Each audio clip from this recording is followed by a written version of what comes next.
Dravidian stock பதிப்பகம் நடத்தும் கலைஞரின் திருக்குறள் உரை மக்கள் பதிப்பு நூல் வெளியீட்டு விழா மற்றும் டேக் லெஃப்ட் நேரடி உரையாடல் மார்ச் 22 மாலை 5 மணிக்கு சென்னை அன்பகத்தில் மாண்புமிகு உயர்கல்வித்துறை அமைச்சர் கோவி செழியன் அவர்கள் முன்னிலையில் 1000 விளக்கு சட்டப்பேரவை உறுப்பினர் மருத்துவர் எழிலன், மூத்த பத்திரிகையாளர் ஆழி செந்தில்நாதன் ஆகியோர் வெளியிட்டு சிறப்புரையாற்றுகின்றனர். ஊடகவியலாளர் இந்திரகுமார் தேரடி கருத்துரையாற்றுகிறார். மேலும் முதன்முறையாக உங்கள் டேக் லெஃப்ட் உரையாடலை நேரடியாக மேடையில் நடத்த உள்ளனர் மைனர், மில்டன் மற்றும் கரிகாலன். மார்ச் 22 மாலை 5 மணிக்கு சென்னை அன்பகத்தில். அனைவரும் தவறாமல் வருக. அனுமதி இலவசம்.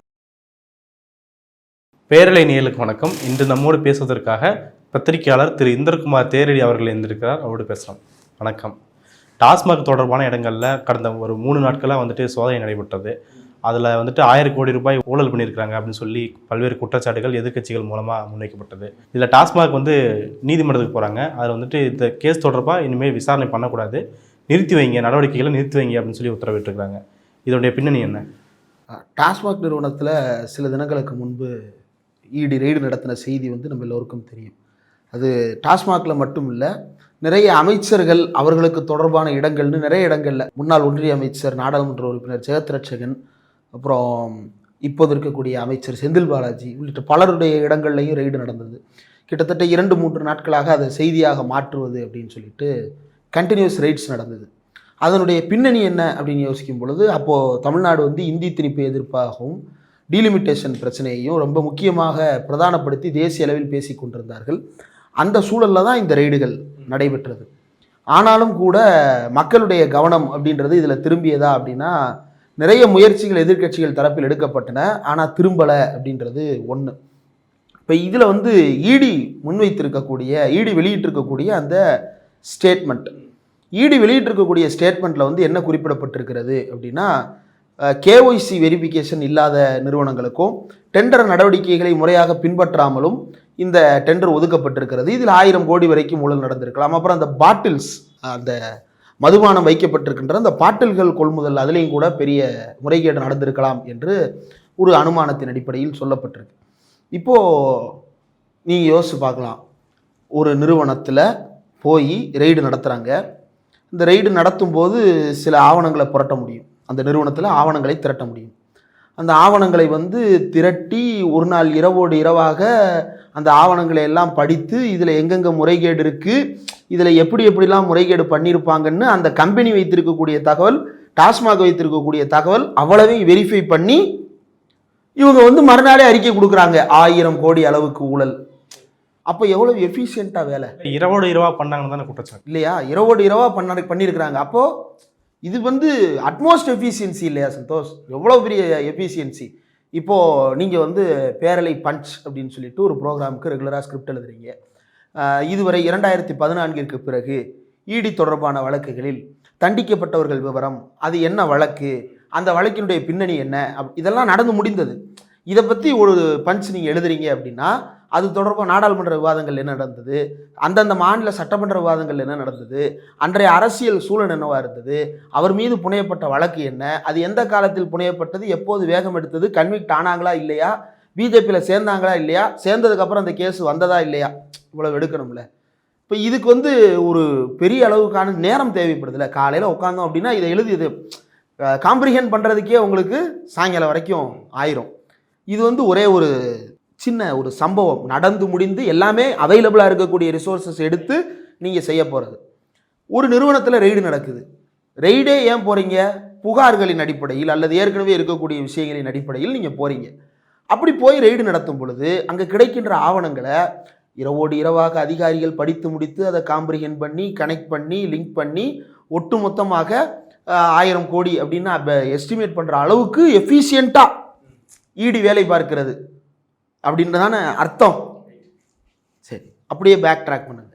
இடி வழக்குகளில் எப்படி இந்த இவ்வளவு கன்விக்ஷன் ரேட்டு குறைவாக இருக்குது அப்படின்ற கேள்வி நாடாளுமன்றத்தில் நீண்ட காலமாக எழுப்பப்படுகிறது. அப்போ சொல்லப்படுற பதில் என்ன தெரியுமா? இடியில் மேன் பவர் பத்தலை, அவ்வளவு அதிகாரிகள் கிடையாது. இடி அதிகாரங்கள் அதிகமாக இருந்தாலும் அதில் ஆட்கள் ரொம்ப குறைவு தான், அதனால் அவங்க டைம் எடுத்துப்பாங்க. இதெல்லாம் ஊடக விவாதங்கள்லேருந்து எல்லா பொதுவெளிகள்லையும் பாஜக ஆதரவாளர்களும் பாஜகக்காரர்களும் சொன்ன விளக்கம். அப்படி அப்படி ஆளே இல்லாத ஈடு இரவோடு இரவாக இவ்வளவுமா? இது வந்து ஒரு மிஸ்மேட்ச் இருக்குல்ல. இரவோடு இரவா எவ்வளவு பண்ணாங்கன்னு உன்னால அறிக்கை கொடுக்க முடியும்னா 10 நாள்ல சார்ஜ் ஷீட் போட்டு 14வது நாள்ல நீங்க ட்ரையலை முடிச்சு 20வது நாள்ல நீங்க கன்விக்ஷனே வாங்கி கொடுத்துட முடியும்ல. இரவோடு இரவா ஒரு ஊழல் எஸ்டிமேட் பண்ற அளவுக்கு நீங்க எஃபிஷியன்ட்னா நீதிமன்றத்துக்கு அதில் எஃப்ஐஆர் அந்த எஃப்ஐஆரை எடுத்துக்கிட்டு இடி எஃப்ஐஆர்னு அதை வந்து அவங்களே இஷ்டத்துக்கு எழுதிப்பாங்க. இப்போ என்கிட்ட வந்து ஒரு பேப்பர் கொடுத்து உங்கள் மனதில் பட்டதை எழுதுங்கள் அப்படின்னா நான் எழுதுவேன் இல்லையா? அந்த மாதிரி வந்து இடி கையில் வைத்து ஒரு பேப்பரை வைத்துக்கொண்டு மனதில் தோன்றியதை எழுதவும் அப்படின்னு கொடுக்கப்படுவது. அதுக்கு பேர் எஃப்ஐஆர். அந்த எஃப்ஐஆர்னா ஃபர்ஸ்ட் இன்ஃபர்மேஷன் ரிப்போர்ட் கிடையாது. அவங்க வந்து ஃப்ரெஷ்ஷாக ஒரு ரிப்போர்ட் எழுதுவாங்க. அதுக்கு பேர் தான் ஃபர்ஸ்ட் இன்வெஸ்டிகேஷன் ரிப்போர்ட்டுன்னு இல்லாமல் இவங்களாம் ஒன்று எழுதுறது. எழுதி அதை கொடுத்து சார்ஜ் ஷீட் ஃபைல் பண்ணி வேமா முடிச்சிருக்க வேண்டியதானே. செந்தில் பாலாஜி வழக்கு கைது செய்யப்பட்டார். கைது செய்யப்படுவதற்கு முன் அது வந்து விசாரணை முடிந்த வழக்கு இல்லையா? ஏற்கனவே நீதிமன்றங்களில் வந்து முழுமையாக விசாரிக்கப்பட்ட வழக்கு. அதுக்கப்புறம் அவுட் ஆஃப் கோர்ட் செட்டில்மெண்ட்ல முடிஞ்சு அதில் செந்தில் பாலாஜி தொடர்பு இல்லை அப்படின்றது ஏற்கனவே பேசப்பட்டு அந்த பிரச்சனையவே வந்து நீதிமன்றம் முடித்து வைத்து விட்டது. அதற்கு பிறகு அந்த எஃப்ஐஆரின் அடிப்படையில் இவர்கள் என்ன பண்ணுறாங்க, அவர் மேலே வந்து நடவடிக்கை எடுக்க போகிறோம் அப்படின்னு சொல்லிட்டு வர்றாங்க. ஏன்னா மேல்முறையீடு பெண்டிங்கில் இருக்குது வேற சிலர் தரப்புல இருந்து. அப்போ அவுட் ஆஃப் கோர்ட் செட்டில்மெண்ட்னு சொன்னவங்க மேல்முறையீடுக்கு ஏன் போகிறாங்க, திரும்பவும் ஏன் இடி உள்ளே வருது அப்படின்னு நான் பார்க்கும் பொழுது அப்போ எல்லா பேப்பர்ஸும் ஏற்கனவே நீதிமன்றத்தில் இருக்கு.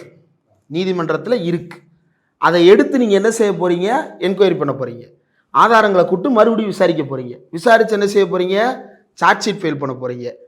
சார்ஜ் ஷீட்டையாவது ஃபைல் பண்ணி முடிச்சாங்களா அப்படின்னா ஒவ்வொரு 20 நாளைக்கு ஒருக்கையும் வாய்தா வாங்கிட்டு மீண்டும் நீதிமன்றம் வரும் பொழுது எங்களால் வந்து சார்ஜ் ஷீட்டை முடிக்க முடியல, இன்னும் கொஞ்சம் டைம் வேணும். இப்படி எவ்வளவு நேரம் எடுத்துக்கலாம்? அதாவது இரவோடு இரவாக 1000 கோடியை அளவெடுத்த. இப்போ இது வந்து டாஸ்மாகில் விற்கக்கூடிய மதுபானம் கிடையாது இல்லையா? பாட்டில் எடுத்தோம், திறந்தோம், ஊற்றுனோம், குடித்தோம் அப்படின்னு அரை மணி நேரத்தில் முடிக்கிறதுக்கு இது வந்து டாஸ்மாகில் உட்கார்ந்து மதுபானம் அருந்துகின்ற வேலை இல்லை, கணக்கு போடுற வேலை. படிக்கணும், டாக்குமெண்ட்ஸை பூரா காம்ப்ரிஹெண்ட் பண்ணணும், பொருந்தணும் ஆவணங்கள்.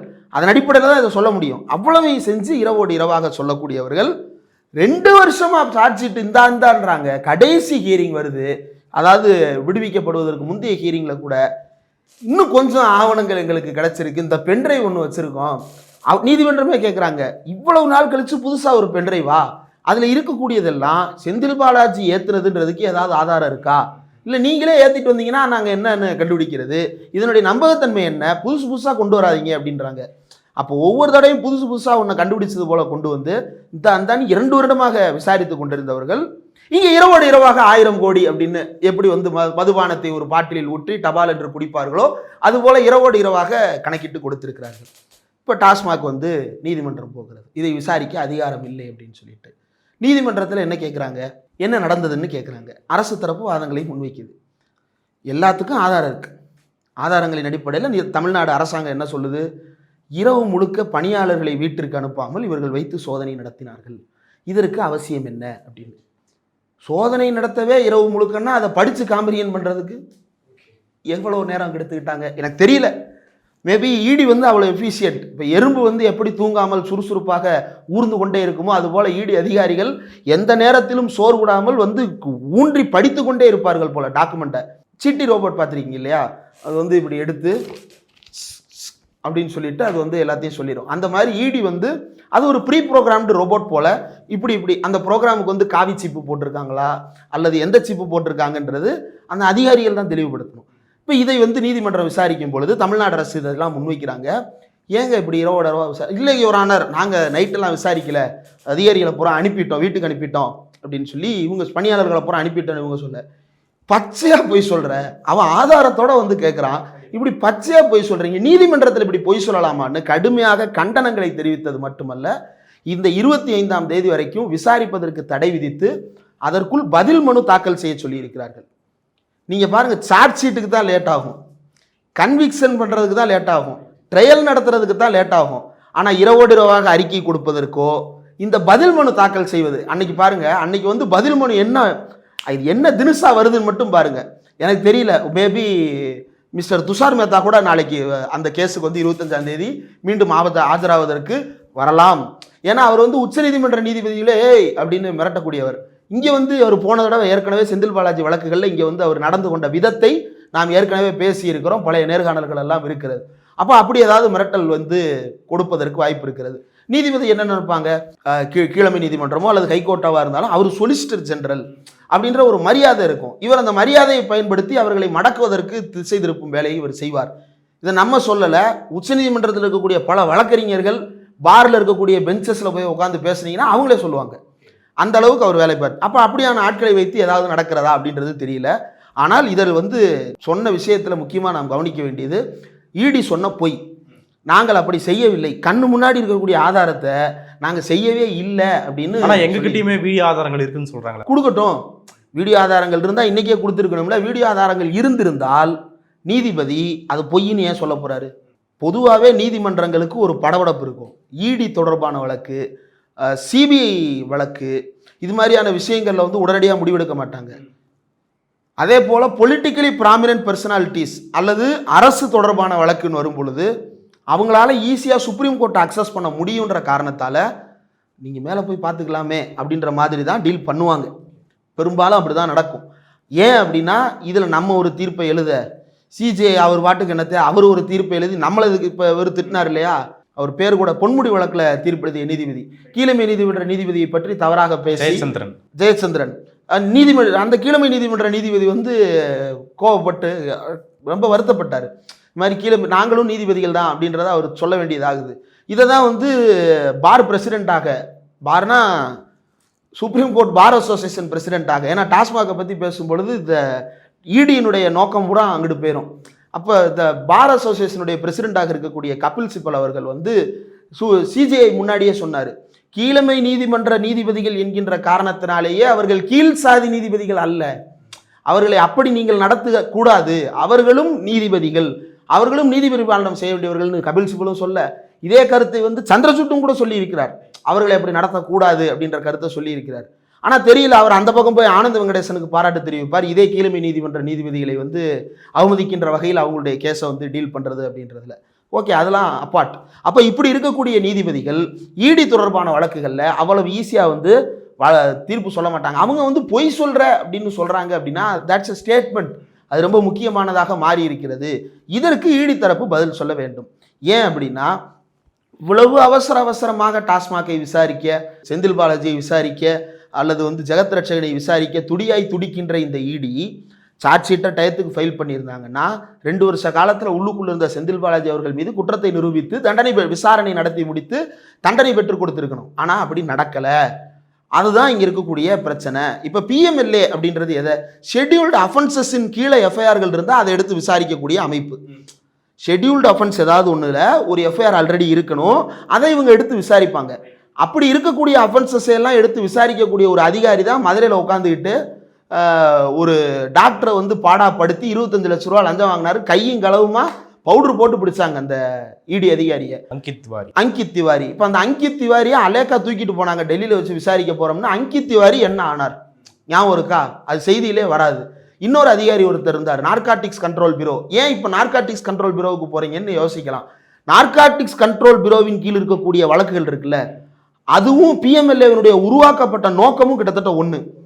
உலக அளவில் இது போன்ற மோசடிகள் எல்லாம் எப்படி நடக்கிறது, அதாவது ஒரு நாட்டை கவிழ்த்தல் அல்லது போதைப் பொருள்களை உற்பத்தி செய்து தயாரித்து விநியோகம் செய்தல், இது சட்டத்துக்கு விரோதமாக ஆயுதங்களை கடத்துதல், இது மாதிரியான விஷயங்களை எல்லாம் தடுப்பது தான். இது மாதிரியெல்லாம் ஏன் நடக்குது அப்படின்னா கருப்பு பணத்தின் மூலம் தான் இதெல்லாம் நடக்குது. அப்போ அந்த கருப்பு பணத்தை ஒடுக்குவதற்கு ஒரு அமைப்பு வேண்டும். அந்த அப்படி உருவாக்கப்பட்ட உலகளவில் உருவாக்கப்பட்ட அமைப்புகளில் இந்தியாவில் உருவாக்கப்பட்ட இந்திய அரசாங்க அமைப்பு தான், சட்டம் தான் PMLA, prevention of money laundering act. அதன் கீழ் உருவாக்கப்பட்ட அமைப்பு தான் என்போர்ஸ்மெண்ட் டைரக்டரேட். அப்போ இந்த என்போர்ஸ்மெண்ட் டைரக்டரேட்டுடைய பிரதான நோக்கமே என்ன? கருப்பு பணத்தை ஒழிக்கணும். கருப்பு பணத்தை ஏன் ஒழிக்கணும்? கருப்பு பணம் இருந்தால் இது போன்ற போதைப் பொருட்கள் உலகளவில் கடத்தப்படும், கள்ளச்சந்தையில் விற்கப்படும், கள்ளச்சந்தையில் துப்பாக்கிகள் பரிமாறப்படும், இப்படின்ற குற்றச்சாட்டுகள் எல்லாம் இருக்கு. இப்போ உலக அளவில் பல தீவிரவாத அமைப்புகளுடைய முக்கியமான எந்த வகையில் அவர்கள் பணம் திரட்டுகிறார்கள் அப்படின்றது குறித்து உலகளவில் இருக்கக்கூடிய கருதுகோள் என்ன? அது உண்மையா பொய்யா, அதை எந்த அமைப்பு செஞ்சது செய்யலைன்றதெல்லாம் தாண்டி ஒரு அசம்ஷன் என்ன, அவங்க போதைப் பொருள் கடத்துகிறார்கள். சில அமைப்புகள் அப்படியும் செய்திருக்கிறார்கள். மேற்கத்திய நாடுகளில் அது போன்ற சம்பவங்கள் எல்லாம் கடந்த காலத்தில் நடைபெற்று இருக்கிறது. ஆப்கானில் கூட தாலிபான் மீது இது மாதிரியான குற்றச்சாட்டுகள் இருக்கிறது. அப்போ இந்தியாவிலேயே அதிகமாக போதைப் பொருள் எந்த மாநிலத்தில் பரவுகிறது அப்படின்றதெல்லாம் எடுத்து பார்க்கும் பொழுது பிஎம்எல்ஏ அதெல்லாம் என்கொயரி பண்றதற்கு அவங்களுக்கு அதிகாரம் இருக்கிறது. அப்படி அதிகாரம் இருப்பதன் அடிப்படையில் தான் ஜாஃபர் சாதிக்கை விசாரிப்பதற்கு இவர்கள் உள்ள வந்தாங்க. ஜாஃபர் சாதிக் யாரு? அவர் ஒரு பொறுப்பில் இருக்கக்கூடியவர். அவர் இப்படி செஞ்சிருக்கிறாருன்னு குற்றச்சாட்டு, அவர் மீது புகார் இருக்கு, அவர் தப்பு செஞ்சிருக்கிறாருன்னா தாராளமாக நடவடிக்கை எடுக்கலாம். திமுக இருந்து அவர் கட்சியில கூட நீக்கிட்டாங்க. புகார் இருக்கு அப்படின்னா விசாரிச்சு நடவடிக்கை எடுக்கிறதுல யாருக்கும் எந்த தவறும் கிடையாது. தப்பு செஞ்சது யாரா இருந்தாலும் தண்டிக்கப்பட வேண்டும். அப்படி கைது செய்த நபரை பிஎம்எல்ஏ எந்த லட்சணத்தில் விசாரித்தது அப்படின்னா, அவருக்கும் இதுக்கும் சம்பந்தம் இருக்குன்ற பேசிக் லைன் ஆஃப் ஆர்குமெண்ட்டே அவங்களால ஃபுல்ஃபில் பண்ண முடியல. அதில் தான் அவர் விடுவிக்கவே பட்டார். எந்த ஆதாரமுமே இல்லாமல் எப்படிங்க இவரை தூக்கி ஜெயிலில் வைப்பீங்க? இது என்ன நிரந்தரமாக ஜெயிலில் வச்சிருக்கிற யுத்தியா அப்படின்னு அந்த தீர்ப்பிலேயே கேட்டிருக்கிறார்கள். அதையும் நம்ம பேசியிருக்கிறோம். அப்போது 2014 இந்த அரசு வந்ததற்கு பிறகு இப்போ 2025 கடந்த பிப்ரவரி எண்டு வரைக்கும் எவ்வளவு வழக்குகள் பதிவு செய்யப்பட்டிருக்கிறது அப்படின்றத எடுத்து பார்த்தோம் அப்படின்னா, ஒவ்வொரு வருஷமும் குறைந்தபட்சம் 10 வழக்குகள் ஆரம்பித்து 17, 26 வழக்குகள் வரைக்கும் போய் 2015 25 வரைக்கும் 10 வருஷத்தில் 193 வழக்குகள் எம்பி, எம்எல்ஏ மற்றும் அரசியல் தலைவர்கள், வேற கேட்டகரி கிடையாது. எம்பி, எம்எல்ஏ மற்றும் அரசியல் கட்சி தலைவர்கள். இந்த எம்பி, எம்எல்ஏ மற்றும் அரசியல் கட்சி தலைவர்கள் மீது பதிவு செய்யப்பட்ட 133 வழக்குகளில் என்னென்னலாம் கன்விக்ஷன் நடந்திருக்கு அப்படின்னா, 2 பேர் தான் கன்விக்ட் ஆகிருக்கிறாங்க. 2 பேரும் ஒரே கேஸு, ஒரே மாநிலம். 2 பேருமே ஜார்க்கண்ட் மாநிலத்தை சேர்ந்த அமைச்சர்கள் தான் கைது செய்யப்பட்டிருக்கிறார்கள். அப்போ இதுதான் இதனுடைய ரியாலிட்டி. 2016-17 ஒருத்தரும் 2019-20 ஒருத்தரும் என்று 2 பேர் தான் இந்த வழக்கில் கைது செய்யப்பட்டிருக்கிறார்கள் அப்படின்றது ரியாலிட்டி. அவர்களுடைய பேர் கூட ஹரிநாராயண் ராய், அசோக் ஏக்கா அப்படின்ற அந்த 2 பேர் தான் கைது செய்யப்பட்டிருக்கிறாங்க. முறையே 7 ஆண்டுகள் அவர்களுக்கு தண்டனை கொடுக்கப்பட்டிருக்கிறது. இதில் 2 பேருமே அரசியல்வாதிகள் தான். இதை தவிர வேற யார் மேலே ப்ரூவ் பண்ணியிருக்கிறாங்களா அப்படின்னா இல்லை, யார் மேலேயும் ப்ரூவ் பண்ணல. அப்போ 193 வழக்குகளுடைய நிலவரம் என்ன? இதில் அக்யூட்டல்னு ஒரு காலம் வேற. அது எதுக்கு அக்யூட்டல்ன்ற காலம்? நீ கன்விக்டே பண்ணல, ஒருத்தரை ட்ரையலே நடத்தலை. இப்போ இதில் மிஸ் ஆன ஒரு கேள்வியாக நான் பார்ப்பது என்னன்னா, இதில் எவ்வளவு பேர் after charge sheet under trial அப்படின்ற கேள்வியை கேட்டிருந்தா இன்னும் ரொம்ப பேத்தட்டிக்கான ஆன்சர்ஸை நம்ம எதிர்பார்த்துருக்க முடியும். அந்த அளவுக்கு மோசம். இப்போ இதில் இப்போ ஜாஃபர் சாதிக்குக்கும் ஜாஃபர் சாதிக்கு அப்புறம் டாஸ்மாக் நிறுவனங்களுக்கெல்லாம் குதித்து கொண்டு ஓடி வருகிறதே. இப்படி ஓடி வருகின்ற அந்த அமைப்பு இந்த நார்காட்டிக் ட்ரக் சீசரில் எவ்வளவுலாம் ஓடி வந்திருக்கிறாங்க அப்படின்றத பார்த்தோம் அப்படின்னா, quantity and value of narcotics drugs seized at major Indian ports, இந்திய துறைமுகங்களில் எவ்வளவு இதுவரை பறிமுதல் செய்யப்பட்டிருக்கிறது அப்படின்னு நம்ம பட்டியல் எடுத்து பார்த்தோம்னா, நம்பர் 1ல் இருக்கிறது மகாராஷ்டிரா. தொடர்ந்து இவர்கள் ஆட்சியில் இருக்கக்கூடிய மகாராஷ்டிரா கிட்டத்தட்ட 382 கோடி ரூபாய். அதுக்கப்புறம் தான் மற்ற எல்லாமே வருகிறது. இப்போ தூத்துக்குடி துறைமுகத்தில் கூட 1500 கோடிகள் நிகரான கொகைன் பறிமுதல் செய்யப்பட்டிருக்கிறது. 303 கிலோ கொகைன் பறிமுதல் செய்யப்பட்டிருக்கிறது. அதை விட Adani port, special economic zone, Mundra, Gujarat 2021-19 கிட்டத்தட்ட 2988 கிலோ ஹெராயின் கடத்தப்பட்டிருக்கிறது. 5976 கோடி ரூபாய் மதிப்பிலான ஹெராயின் பறிமுதல் செஞ்சுருக்காங்க. இடி அதானி போர்ட்டின் மீது எடுத்த நடவடிக்கை என்ன, பதிவு செய்த சார்ஜ் ஷீட் என்ன? ஏன்னா இடி எந்த அளவுக்கு அப்படின்னா, இப்போ கண்ணையன் அப்படின்னு ஒரு விவசாயி சேலம் மாவட்டத்தில் ஒரு மலையோர கிராமத்தில் குச்சி இல்லாமல் நிற்கவே முடியாது, ஊதுனா விழுந்துருவாருன்ற அளவுக்கு இருக்கக்கூடிய நபரை கூட அவர் காட்டெருமை கொம்ப திருடியிருப்பார் அப்படின்னு அந்த வழக்கை விசாரித்து உயர்நீதிமன்றமே விடுதலை செய்துவிட்ட பிறகும் கூட அவர் இருந்தாலும் நாங்கள் அவருக்கு விசாரிக்கிறோம்னு வயசானவன்லாம் பார்க்கவே பார்க்காது. சட்டம் தன் கடமையை செய்யும்.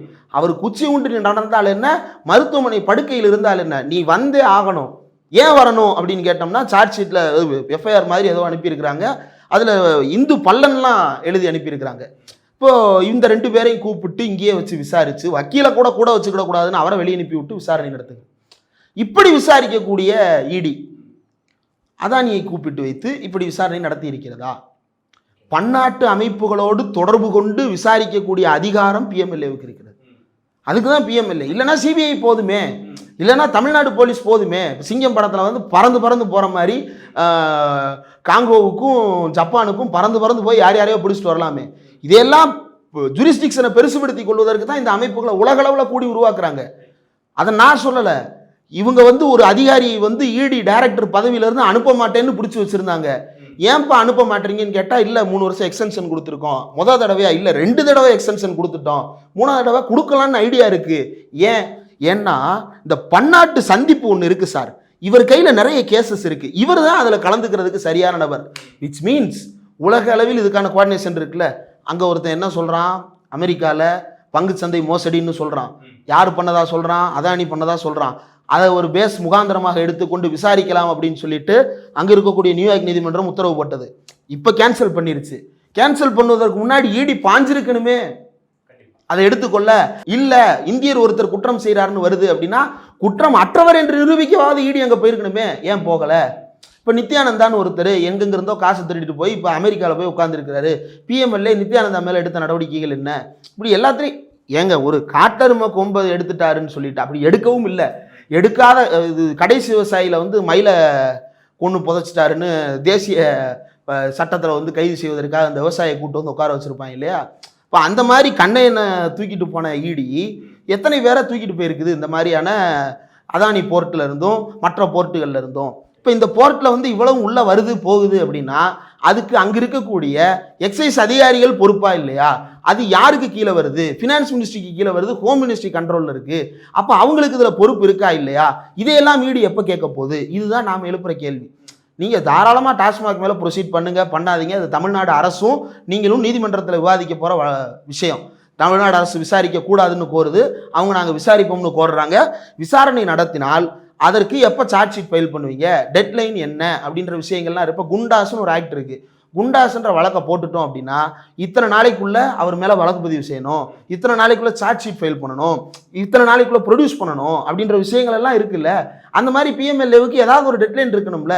இப்போ கவர்னரை போன்ற வானளாவிய அதிகாரம் தனக்கு இருப்பதாக கருதி கொண்டிருக்கக்கூடிய ஒரு அமைப்பாக இடியை மாற்றுவது அப்படின்றது, இடி சட்டத்துக்கு புறம்பான அமைப்பு அல்லது சட்டத்திற்கு மாறாக தனி மனிதர்களையோ அல்லது நிறுவனங்களையோ ஒரு தொந்தரவு செய்கின்ற அல்லது வந்து சீண்டுகின்ற ஒரு அமைப்பாக இருக்கிறதுன்னு மும்பை நீதிமன்றத்தை சேர்ந்த நீதிபதி ஒருத்தர் ஏற்கனவே தன்னுடைய தீர்ப்பில் குறிப்பிட்டிருக்கிறார். You are not an harassment agency, you are enforcement agency அப்படின்றத புரிய வைக்கும் வகையில் புரிய வச்சு சொல்லியிருக்கிறார். அப்போ இந்த எல்லாவற்றையும் சேர்த்து தான் இடி யார் அப்படின்றத புரிந்து கொள்ள முடியும். நாம் இதில் எழுப்புகின்ற ரொம்ப ஜனநாயகமான அடிப்படையான கேள்வி என்னன்னா, இப்படி கொஞ்சம் கொஞ்சமாக இருக்கக்கூடிய எல்லா அமைப்புகளையும் ஜனநாயகம் அற்றதாக மக்கள் மத்தியில் கொண்டு போய் சேர்த்துவிட்டு நாளை உண்மையிலேயே ஒரு பெரிய புகார் அல்லது பெரிய மோசடி நடக்கும்போது இவன் சொன்னா அது பொய்யாத்தாண்டா இருக்கும் அப்படின்ற மாதிரியான மக்களை நம்பிக்கை இழக்க செய்கின்ற வேலை செய்கிறார்கள் இல்லையா? இதுதான் பாசிசத்தினுடைய அடிப்படை.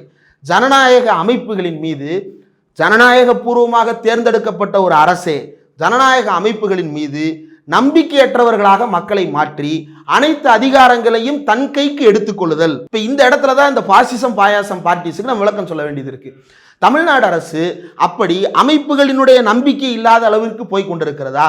அமைப்பின் நம்பிக்கையை மறுகட்டமைப்பு செய்து கொள்வதற்கான முயற்சிகளை தமிழ்நாடு தொடர்ந்து எடுத்துக்கொண்டுதான் இருக்கிறது. இப்போ காவல்துறையின் மீது சட்டம் ஒழுங்கு தொடர்பான பல்வேறு வழக்குகள் வருகிறது.